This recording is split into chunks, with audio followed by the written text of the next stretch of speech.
৪ঠা October তাদের দুজনের প্রথম দেখা হলো। তখন বিকেল ঘনিয়ে আসছে, বাতাসে শীতের আমেজ। ১০ই অক্টোবর তাদের দীর্ঘক্ষণ কথা হলো টেলিফোনে। সেদিন ছেলেটি নতুন কেনা টবে গোলাপের চারা লাগালো। ৩০শে অক্টোবর রেস্টুরেন্টের নিরালা ক্যাবিনে ছেলেটি বলল, তোমাকে আমি ভালোবাসি।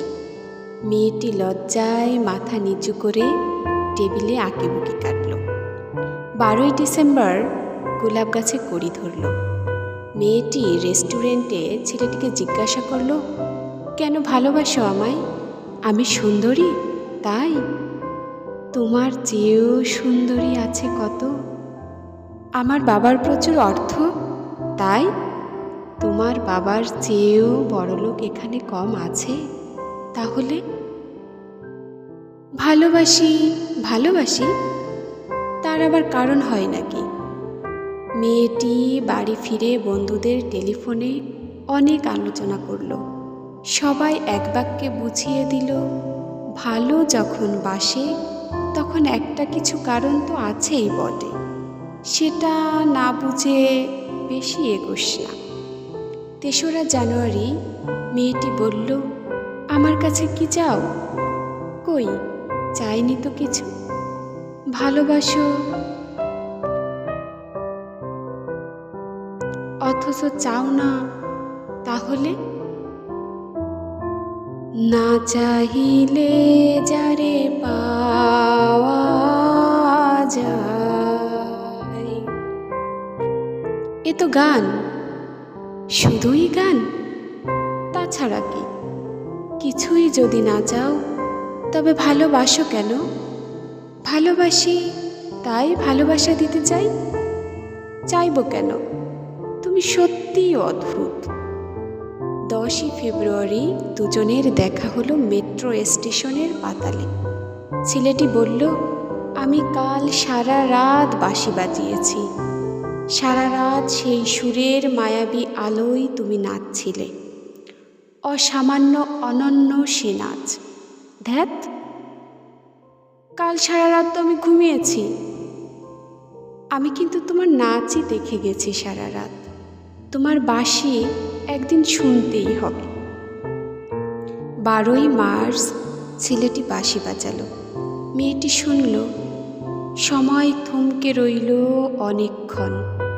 বাঁশি যখন থামল, মেয়েটির দু চোখে ভরা জলে। বলল, বাঁশি শুনতে শুনতে আমার ঘুম এলো আবেশে।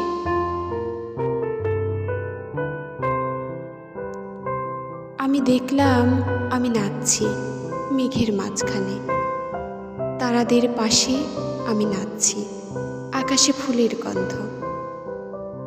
ডাক্তার আমায় বাঁশি বাজাতে নিষেধ করেছেন। সে কি? কেন? বাঁশি আমায় টেনে নিয়ে যায় স্বপ্নের মধ্যে। ডাক্তার বলেছে, স্বপ্ন দেখে আমার মস্তিষ্কের শিরা উপশিরায় জট পাকিয়ে যাচ্ছে। তাহলে ভাবছি। ১৬ই এপ্রিল মেয়েটি বলল, আমার বন্ধুরা বলেছে তুমি খুবই ভালো, অসাধারণ, কিন্তু তুমি সৃষ্টি ছাড়া। তোমার স্বপ্ন সব অর্থহীন। আমি জানি স্বপ্ন টপ্ন ছেড়ে দিতে পারো না তুমি। না, তাহলে? তুমি তো আমাকে হারাবে। তোমায় পাইনি তো কখনো। ৫ই মে ছেলেটির মস্তিষ্কের অপারেশন হলো। একটু সুস্থ হতেই মেয়েটি এসে বলল, ভালো আছো? এখন আর স্বপ্ন দেখছো না তো? দেখছি আরও সুন্দর সব স্বপ্ন। তাহলে তো দেখছি অপারেশনটা আদৌ সফল হয়নি। বাড়ি ফিরে বন্ধুদের ফোন করল মেয়েটি। বন্ধুরা এক বাক্যে বলল, বাঁশি বাজানো, স্বপ্ন দেখা সবই ব্যাকডেটেড, সৃষ্টি ছাড়া। তুই আর লোক পেলি না? তুই এত সুন্দরী, তোর এত উজ্জ্বল প্রসপেক্ট। ভালো যদি চাস তাহলে শিগগিরই বিয়ে করে ফেল তোর দাদার সেই বন্ধুকে। উনি তো শুনলাম কানাডাতেই সেটেল করবেন। ৭ই জুলাই মেয়েটি আবার জিজ্ঞাসা করল, তুমি সত্যি কি চাও বলো তো? তুমি আরও সার্থক, আরও সুন্দর হয়ে ওঠো। ব্যাস, আর কিচ্ছু না। আর চাই স্বপ্ন দেখতে। ও, স্বপ্ন তাহলে তুমি ছাড়তে পারবে না? না, তাহলে থাকো তুমি স্বপ্ন নিয়ে। 12ই আগস্ট গোলাপ গাছে ফুল ফুটল অনেক। সেদিন দুপুরে ছেলেটির মস্তিষ্কে আবার অপারেশন হলো। 13ই সেপ্টেম্বর ছেলেটি মারা গেল। 14ই সেপ্টেম্বর মেয়েটির শুভ বিবাহ সম্পূর্ণ হলো কানাডাগামী সেই পাত্রের সঙ্গে।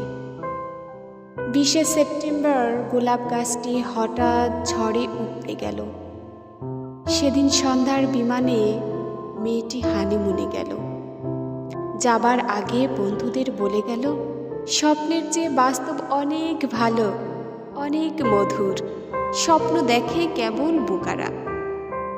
4ঠা অক্টোবর ছেলেটির মা ঝড়ে পড়া গোলাপ গাছটিকে সযত্নে তুলে ফেলে দিলেন শূন্য টবে। তখন কয়েকটি পোকা, কয়েকটা মাছি, আমরা কেউ জানি না ওগুলো পোকা, মাছি নাকি ছেলেটির স্বপ্ন। আমরা ঠিক জানি না, আমরা কেউ জানি না।